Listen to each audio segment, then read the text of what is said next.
morning, good morning. It's great to stay up late. Good morning to you and you and you and you and you and you. You look incredibly sort of suntanned.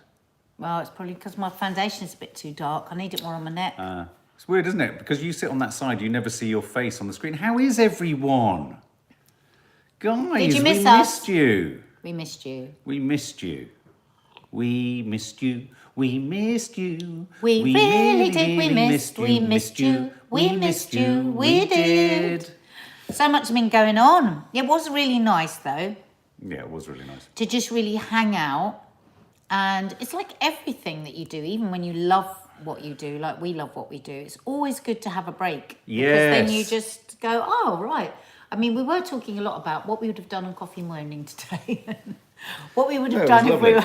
It allowed us to focus on other projects. It allowed us to think about things in a way that you never get a chance to think about things. It allowed us to spend quality time with each other. But we've already this morning shot a Meals in Minutes, that's going up later, and recorded a podcast that's going to go out tomorrow. Yeah, very good Confessions of a Modern Parent. Actually, I realised we didn't really push or promote last week's, and last week's was fascinating. It was about whether you like or don't like, love or loathe your children's partners, which is a really good one, because we love our children's partners.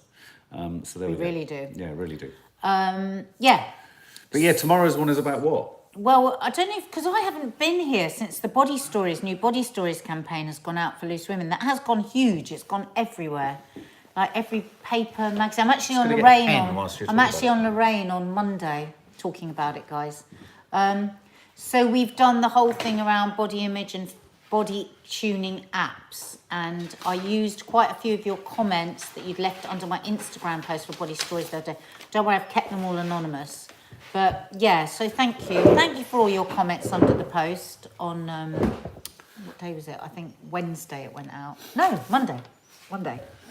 So yeah, it is a good campaign, isn't it, Sally? And already lots of good conversations coming out of it. So yeah, check out our podcast tomorrow morning. Well, let's say hello, Lucy Heaney, Rachel Dodge, excuse me, Nahika Palmer, Faith Goodman, Marie, Nicola S., Ellery Jones, Vicky Edwards. Ellery watched our How to Stay Married, How to Win an Argument.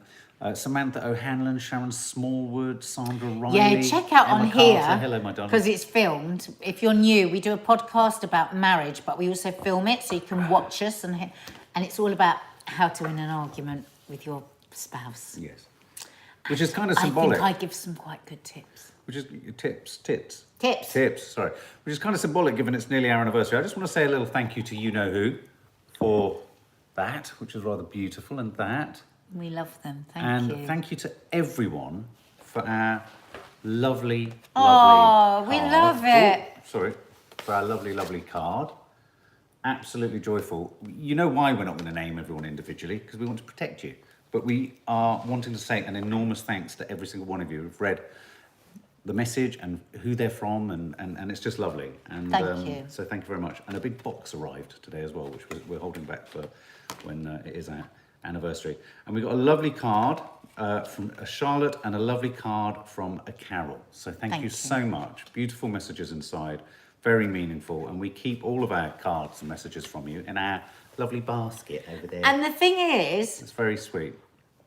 We're really if it wasn't for you, we'd never remember what date. Yeah. Thank God you kind of gave us a really neat alert to the fact that it's our wedding that it's our 19th wedding anniversary in about a week and a half or something like that. So. And guess what? Monday. So thank you. Thanks, guys. Lisa is coming to stay for the night. Woo! Hey, woo. Because on Tuesday we're doing a job together, and it's the first time. She's stayed since God knows when. Wow, it's the first time you're allowed to stay. So we're going to do loads of vlogging for you. God, that's it's going to be amazing. so lovely. That's so good. Tim Reed, woohoo! You're right, Tim. Someone Somewhere, Sky Elise, Alison Fisher. So thank you, all of you. All of you know who you are who've contributed. So thank you so much. It's really, really appreciated. Oh, Heather's getting married today. Heather. Yeah, big shout out to Heather. What are you doing watching us? Yes. What time are you getting married? We should do a live feed and we'll sing. What do you sing? Happy wedding. There should be a happy birthday song for getting married. Happy wedding to you. Happy wedding to you. Happy wedding to you. Happy wedding to you. And can you write down it's Zoe's birthday? Can you write so? I don't think it's Zoe Agnew. It's Zoe's We'll sing you happy birthdays at the end. Yeah, we will. So guys, what have you been up to? Congratulations, Heather. So what have you been up to? Sharon Small, what have you been up to? Hang on, can you write 3 down... hours, Heather. You're getting married in Willis 3 hours. Olsen, it's their birthday as well today. Willis We'll sing to you Olsen. at the end. Yeah. And also Sandra Riley, because it was her birthday yesterday and she's getting a vaccine today. Sandra Riley, these are all birthdays. There you go. We missed you too, like Jelly Tots too.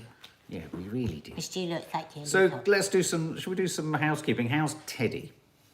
A number of people asking. Teddy is okay, but he's not very happy. No. He's really down. Low ebb.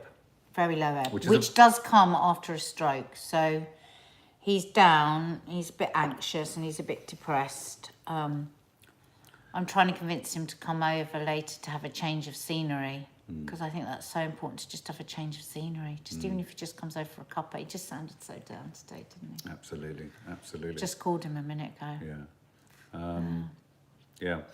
So yeah, he's good. Nanny Di had some good news, re-scans and stuff like that this week. So I think they're all a bit. The elders they're all going through the bumps. Yeah, we're taking my mum to the hospital today. Taking Betty to hospital, and yeah, so it's looking after our elders, isn't it? Looking after our elders, bumbling through.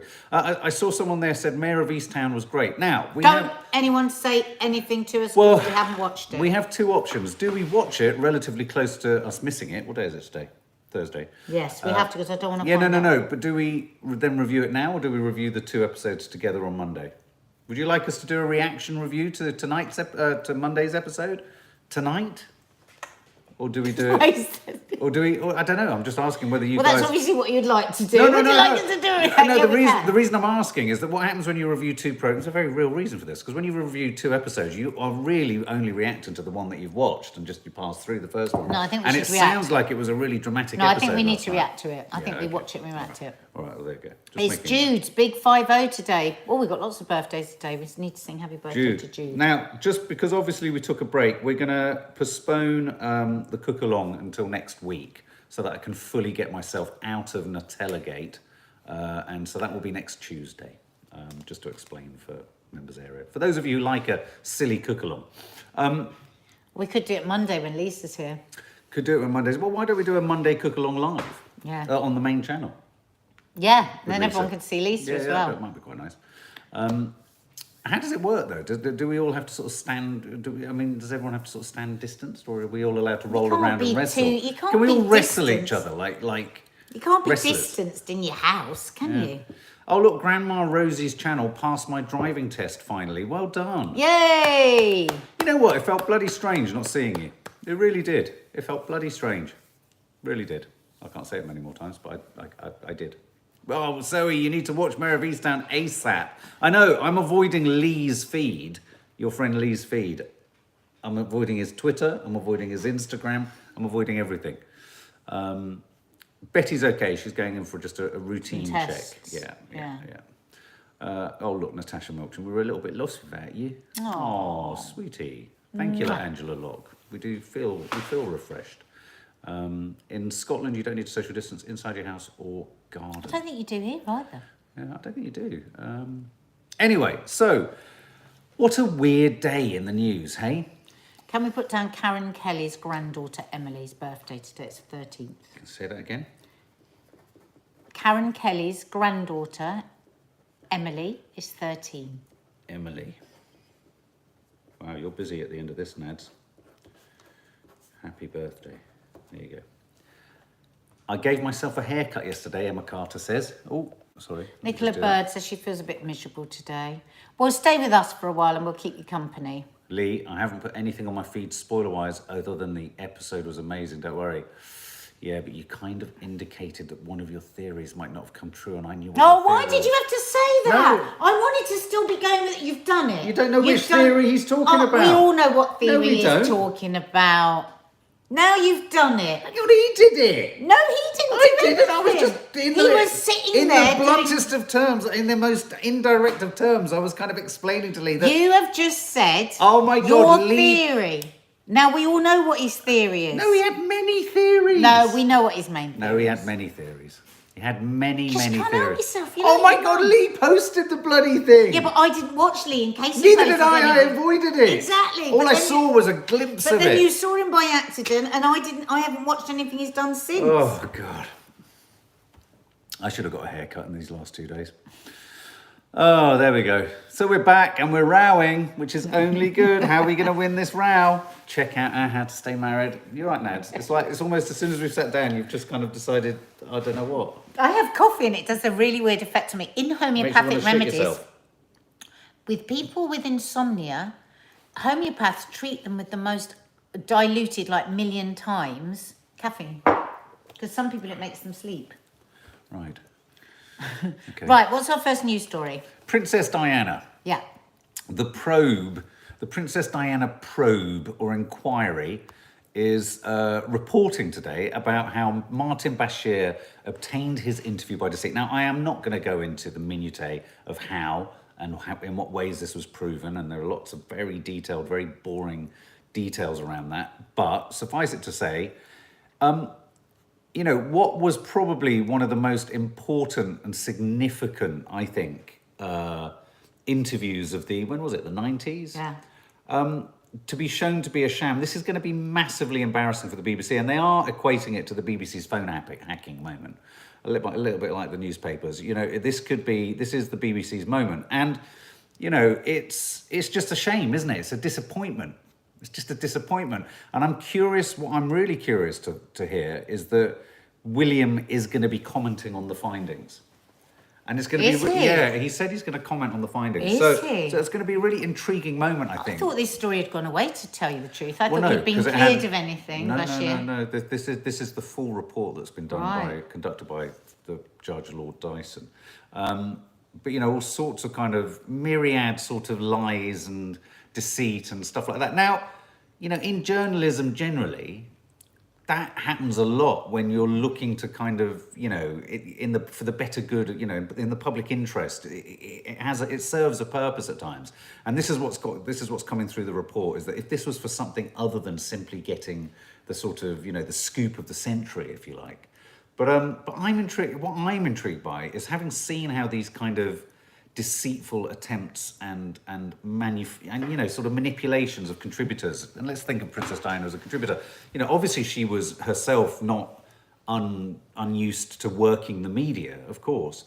But the fact that the media worked her at this point, it will start, I think, to throw question marks over how her subsequent narrative, you know, kind of was aggravated, if you like, and you know what you know. So we like to think of just the sort of, I suppose it's the snotty-faced paparazzi charging around France after her we think of as part of the kind of narrative of her demise. But it was also the sort of, you know, really well-to-do kind of, you know, sort of BBC journalists too. Do you know what I mean? It doesn't matter what guise Who they were come in. feeding her with things that could get her irate. I mean, I've had this done before, where a paper will contact you and say, such and such so-and-so is going to be said about you. Would you like to get your side of the story first? That's the trick. That's the way that it works, so that somebody gets irate and says... And the thing to do is always to keep a cool head. And if anybody ever wants to say anything about you, be unpleasant, you just ignore it, because this is the press whipping it up. I mean, it's total manipulation, isn't it? I mean, I don't know yet what's happened with Bashir, but this is the insinuation, isn't it? That he came to her Pressing with the button, some absolutely. stories that may not have been 100% true to get her cross, to get her to spill the beans. Exactly. And I think, you know, it's a case of, I think Bashir needs to come out. I think he needs to apologise. I think he needs to take ownership of it. And I think it needs to be, you know, sort of the laundry needs to be sort of cleaned through in a sense. So, but I just think it's interesting because, you know, there's this idea that the BBC is this sort of bastion of sort of responsibility.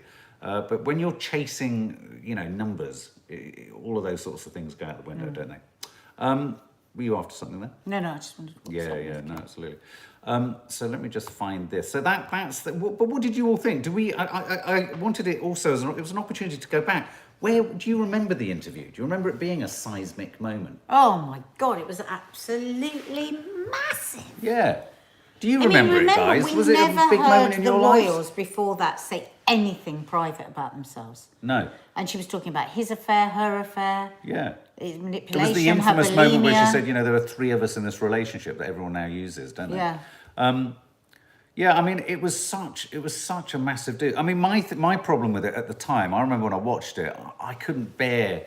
I didn't Exactly, buy. Good Ship Lollipop says it's so cringe. Oh, when you're watching so it. cringe. I watched some of it recently because we were watching another documentary. Sorry, John, can I just move a little bit? And the same, I was just so embarrassed for her. Yeah. Because at the time, I just thought it was incredible, but now it was just, oh no. But I find all that sort of simpering, eye fluttering, hair just plopping. Was really cringe. I found it. Really. So, I mean, for me, the whole interview served to turn me right off. Morning, Dragon Rose. I mean, I know, obviously there's a lot of sympathy, obviously, for Princess Diana, and I know she's incredibly popular, and it was tragic what happened and everything. I understand all of that. But at the time, prior to us knowing, obviously, the terrible things that would unfold, I just saw it as a really I just found it really bloody irritating. I think it's really I found her irritating. to misunderstand what it's like to be brought up in that kind of landed gentry. Yeah. Just how shielded you are from the world.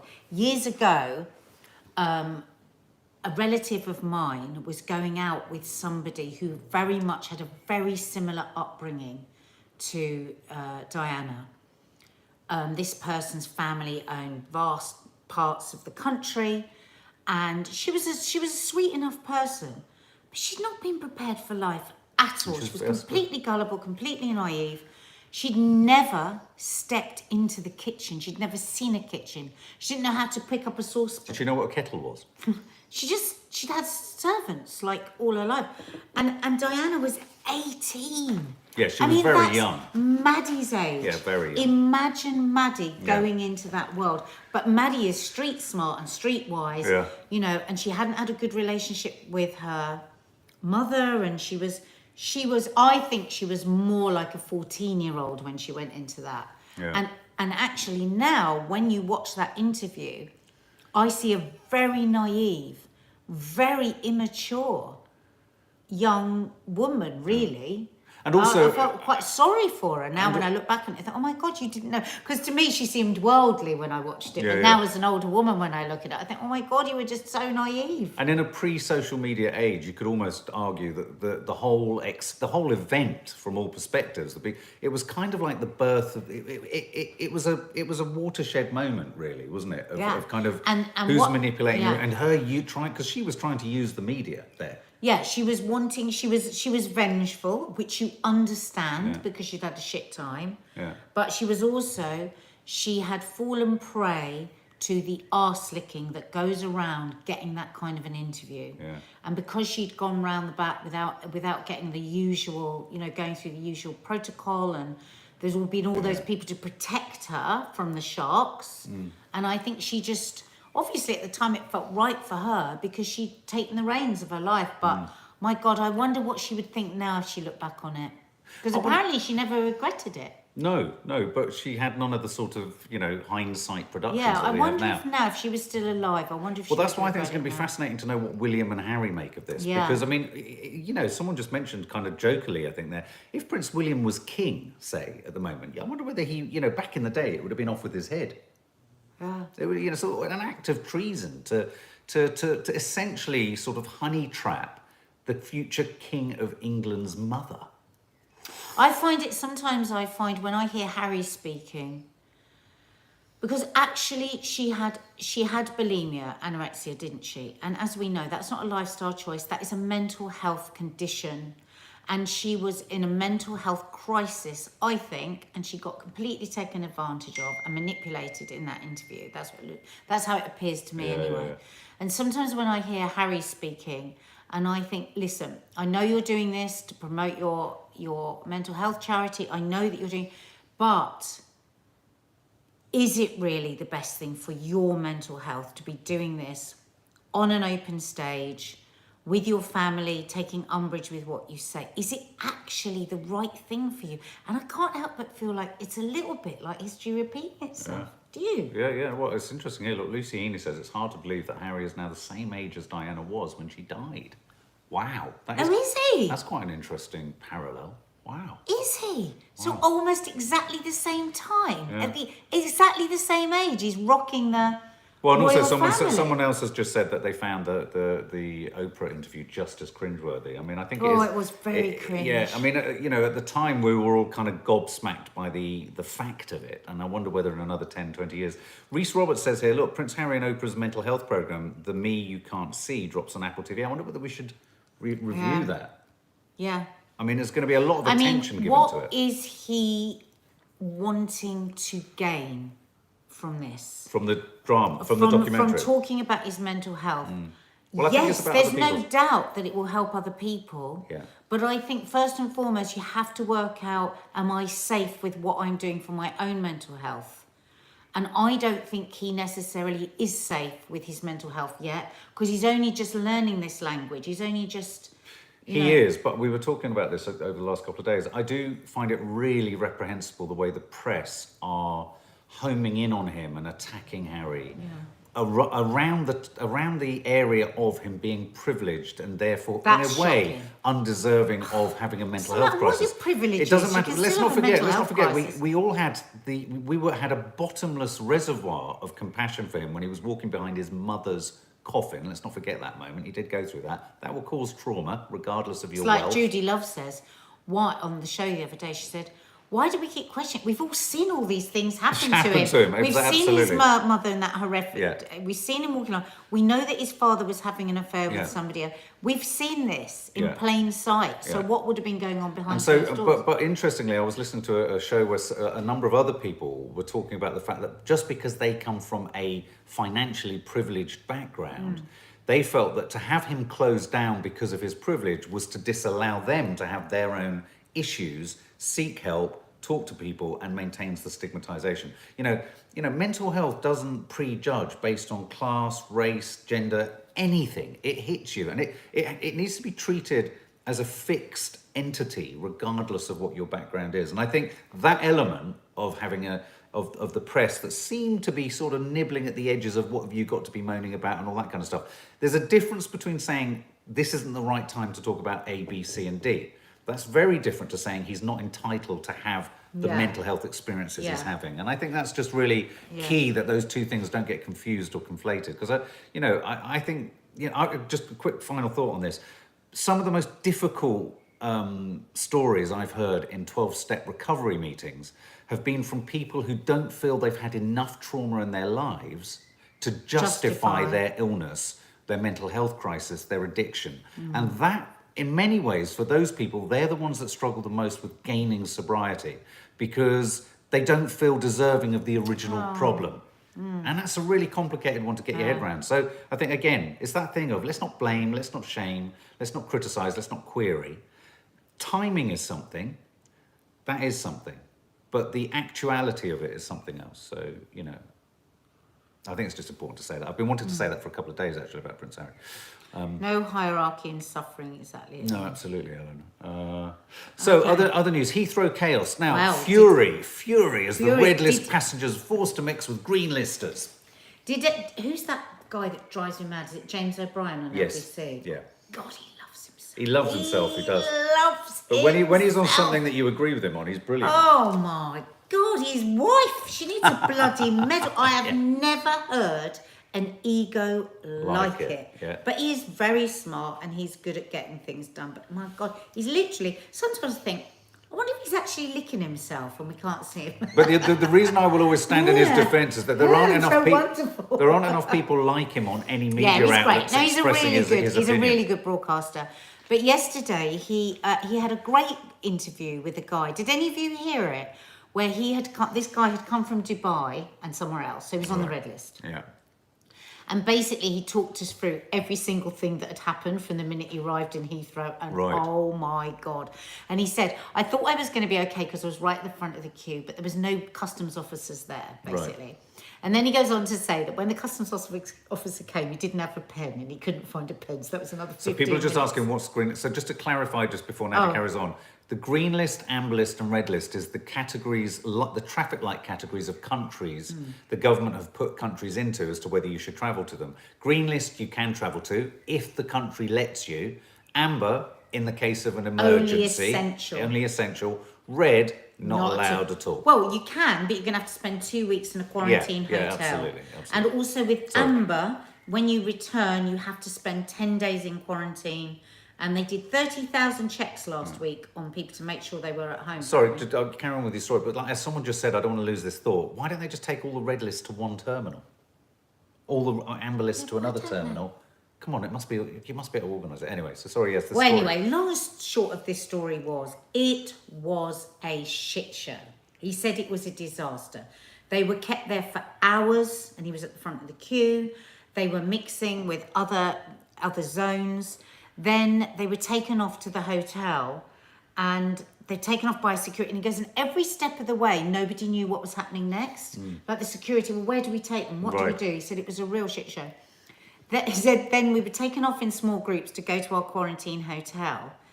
And he said, I really wanted to break free and just get into a cab, because it would have been safer getting into a cab and getting to the hotel. Right. Because they were taken into a lift, and then guess what? Same lift as everybody else uses. So you've got red list people squished into a lift with no social distancing, with people that may be dropping people off at the airport or are, the green list or whatever. Then they go and they wait for ages in a bus. So he said, I'm sitting there, I could get it sitting on that bus with all these people and then taken to the airport. He said it was dire.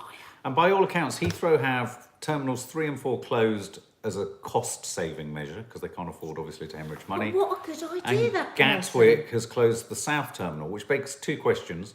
Why not keep supporting the airports? Once again, have a complete stop on all travel, and where travel has to come in, you just have red go to one terminal. Why? I mean, surely they must have thought of that. Surely they must have thought of that as a possibility. But why? It will be cost. It will be cost. But as we always keep saying on this channel, what is the cost further down the line if you get a variant that then spreads? How many millions does that cost? Now They're not very good at being proactive. We've got quite It's a all shared reactive. theory on this, though, don't we? I mean, I do wonder whether, I think that obviously the Indian variant is more transmissible, though, to be honest with you, Jonathan Van Tam was saying yesterday, it could be anywhere from 2% up to 50%, but it's more than likely going to be much more in the middle and towards potentially the lower end.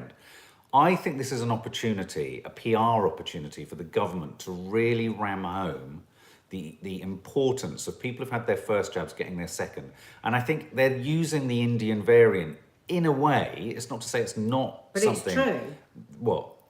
It's not lying about it, but it's saying, if you want to be protected from it, the vaccines are working. Yeah. There's an element of truth. So this is the perfect opportunity for them to say. Yeah, they're overemphasising it so that they can drive that message home. Yeah, I do. Look at India.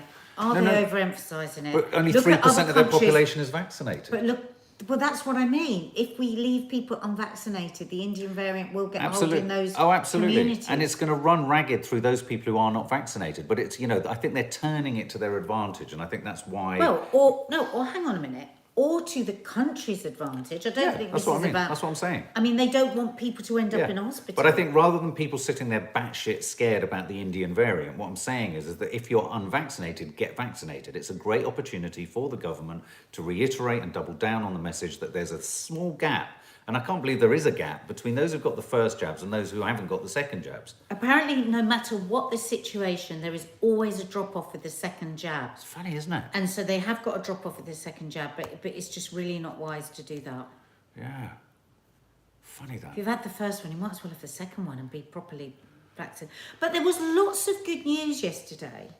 The numbers are really down. This is great news. And apparently... on Dr. John Campbell yesterday, he was saying that that Public Health England have been doing... No, it won't be Public Health England. Who will it be that does all the tests in the water and all of that?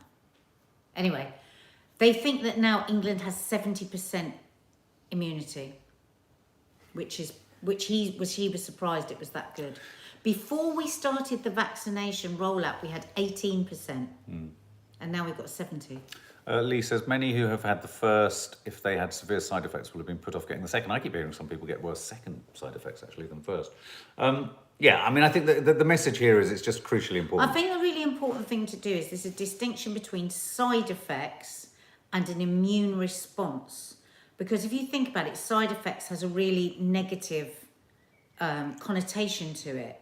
But actually, what we went through when we had our vaccine was an immune response that created the antibodies, which is a good thing. A side effect, I think, is more well, it is a side effect, but I think people tend to think of it as being something that's long lasting. Do you know what I mean? Yeah. An aggravation. Yeah, I've just realised as well, I've got my, what date is it today? What date is it today? I've got my second vaccine this afternoon. What time? 4 o'clock. Oh. Yeah. Oh. So yeah. That was a bit thrown in left side. Well, no, we knew it. I just knew it was this afternoon. I was trying to think what that thing was this afternoon that was like a spectre over my head, and that's what it was. So I'm getting my second jab this afternoon. So other quick news that we're just going to sum up on. Stuart G's birthday today. Stuart G's. Oh, Stuart. Let's do the... Oh, no, we've got hang another on, quick one. just quickly, I just want to cover this. Train nationalisation, it isn't really train nationalisation, but this is a big story because the government, and I think it's a good move, rail passengers should see more punctual services and cheaper tickets because they're introducing a new state-owned body. This is almost like British Rail, called the Great British Railways. And this is going to set timetables and prices. You're still going to have the independent contractors running the lines. But I do think British railway system has needed more of a united, non-profit making system that allows you to be able to connect between all the different lines. So I personally think this is a really good move. This is almost like a semi-nationalisation of the railways, which I think is big news under a Tory government. Disgrace. Under Tory government. And I just wanted to share a really final, sweet and finally story, guys. A man who built a raft to save a swan's nest of eggs said he was over the moon to watch her become a mother for the first time. Rob Adamson said he kept an eye on the swan for 10 years in St Ives, Cambridgeshire, and seen her eggs destroyed by floods and foxes over the years. And finally, he managed to help it have baby swan signets. That's a Look, lovely story. That's such a sweet story. And I've got a spot on my neck. Mark. Sorry, I just thought Mark. I'm just picking Stop it. it. What? That's disgusting. Look, we're amongst friends here. Mark. Okay. Right, we have got so many birthdays and we want them all to be meaningful. So Nadia's going to sing them and I'm going to get a coffee. Happy birthday to you. Happy birthday to you. Happy birthday, dear Zoe. Happy birthday to you. And I would advise, if you don't like the singing, you can leave now. But don't forget to hit the subscribe button and the notification bell so you know when we're live. Because I'm going to carry on singing happy birthdays, huh? And the thumbs up, guys. And can you hit the thumbs up? Let's see how many of you have hit the thumbs up underneath us, not the emoji. Come on, there's 738 of you and only 149 of you have hit the thumbs up. Come on. We've had a nice time with you. Have you not had a nice time with us? Okay, Willis Olsen. Happy birthday to you. Happy birthday to you. Happy birthday, dear Willis Olsen. Happy birthday to you. Oh, look at bless their little socks. We've got 220 of them now. It's because we like to knock out Sandra Riley. Happy birthday to you. Happy birthday to you. Happy birthday, dear Sandra Riley. Happy birthday to you. Sorry, I was breaking. Did you burp? No, I was turning into Darth Vader, but it kind of went wrong. Happy birthday to you. Happy birthday to you. Happy birthday, dear Jude. Don't be rude, Jude. Happy birthday to you. Don't be rude, Jude. This is for Emily, who's 13. And You're she's a teenager. Karen Kelly's granddaughter. Emily. Happy birthday to you, Emily. Happy Squash birthday to tomatoes, you, Ampu. Emily. Happy birthday, dear Emily. Happy birthday to you. And is it Stuart G's birthday? It is. Happy Birthday to you, Stuart. Happy birthday to you, Stuart. Happy birthday, dear Stuart. Dear Stuart. Happy birthday to you. Happy birthday, Stuart. And just a little final note to Tim Reed. I saw you earlier talking and saying that you'd Yes. gone to make amends to your daughter. Yes, we were connecting over the last couple of days. Yeah. Congratulations, Tim. But it hasn't gone totally as you planned, but it's the beginning, isn't it? So I just want to send you a big hug and one day step at a at a time. time, one day at a time. Absolutely. And we love you all. And there's a meal in minutes going up. When's that going up? As soon as we finish, it will be going up. I'll be Really scheduling it for lovely. later today. If you like katsu curry sauce, I've just done a katsu curry noodles. You can have it on your plate in 10 minutes, and it's really, really nice. People love so you might noodles, like it for don't your they? lunch. And it's a really nice hangover food, late night coming back from the pub, quick lunch, quick snack. You can add some chicken to it if you want, but I've just given you the basics. Remember, Tim, pigeon steps. You'll get there. You'll get there. Lots of love, everyone. Lovely to be back.